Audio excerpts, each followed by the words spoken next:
మీకు ఒక సీక్రెట్ చెప్తాను. నేను ఊరు వచ్చేప్పటికి 4 రోజులు అవుతుంది. నేను స్నానం చేసి కరెక్ట్గా 4 రోజులు అవుతుంది. మా వదిన గారు వాళ్ళ అన్నగారు వాళ్ళ ఇంట్లో అన్నీ ఉన్నాయిలే కానీ స్నానం చేయడానికి మాత్రం కరెక్ట్గా లేదు. స్నానం చేసి 4 రోజులు అవుతుంది. సెంటు కొట్టుకొని మేనేజ్ చేస్తున్నాను అనమాట. బీజింగ్ వెళ్ళాక శుభ్రంగా గంట సేపు స్నానం చేయాలి.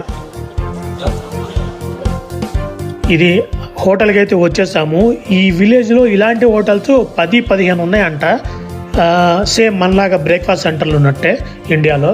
అండ్ యూజువల్గా సిటీలో వచ్చేసి బ్రేక్ఫాస్ట్ సెంటర్లు అంటూ సపరేట్గా ఉండవు.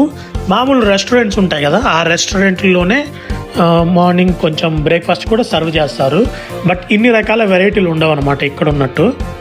అక్కడ కొంచెం డిఫరెంట్గా ఉంటుంది.